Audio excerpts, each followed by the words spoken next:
तो दोस्तों नज़ारा टेक्नोलॉजी ने अपने क्वार्टर वन के नंबर को डिस्क्लोज कर दिया है। तो चलिए देखते हैं क्या है क्वार्टर वन के नंबर्स के अंदर डाटा लाख्स में बता रहा हूँ।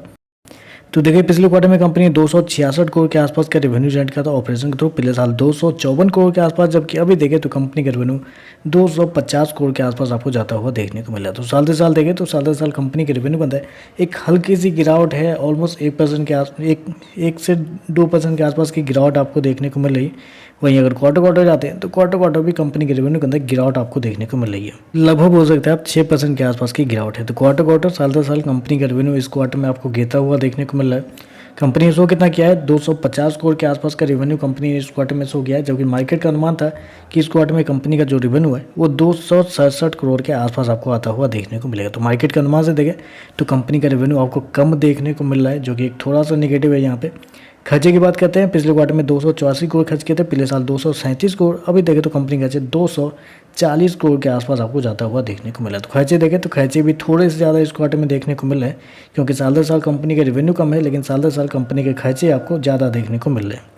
चलिए कंपनी का प्रॉफिट क्या निकलता है वो देखते हैं। तो देखिए पिछले क्वार्टर में कंपनी लगभग 18 लाख के आसपास के प्रॉफिट में थी, पिछले साल देखें तो 20 करोड़ के आसपास का प्रॉफिट, अभी देखें तो कंपनी का प्रॉफिट 23.5 करोड़ के आसपास आपको जाता हुआ देखने को मिल रहा है। तो कंपनी का प्रॉफिट देखें तो आपको साल दर साल बढ़ता हुआ देखने को मिला है। अब बोलेंगे कैसे हो गया, जब कंपनी का रेवेन्यू गिर रहा है, कंपनी के खर्चे जाते हैं, तो कंपनी का प्रॉफिट कैसे आपको बढ़ते हुए देखने को मिल रहा है। तो देखिए बेसिकली अगर रेवेन्यू कम है, एक्सपेंस ज़्यादा है, तो कहीं ना कहीं पर कुछ हुआ कहाँ पे हुआ है, कंपनी के अदर इनकम में। अदर इनकम में देखें तो इस क्वार्टर में कंपनी को 25.5 करोड़ रुपये कंपनी ने जनरेट किए हैं अदर इनकम के थ्रू। पिछले साल देखें तो मात्र 11 करोड़ के आसपास, जबकि पिछले क्वार्टर में 37 करोड़ के आसपास कंपनी जनरेट की। तो अदर इनकम पे क्या होता है, अदर इनकम पे कंपनी के जो एक्सपेंस होते हैं वो जीरो हो जाता है, वो टोटली कंपनी का प्रॉफिट के अंदर इंक्लूड हो जाता है। इसी वजह से देखें तो साल दर साल कंपनी का अदर इनकम डबल होता हुआ देखने को मिल रहा है, जिसकी वजह से कंपनी का जो प्रॉफिट है वो आपको इतना देखने को मिला। क्योंकि प्रॉफिट में से अदर इनकम निकाला जाए तो कंपनी मतलब आप कह सकते हैं 25.5 को निकालते हैं तो कंपनी शायद लॉस में भी आपको देखने को मिल जाती है।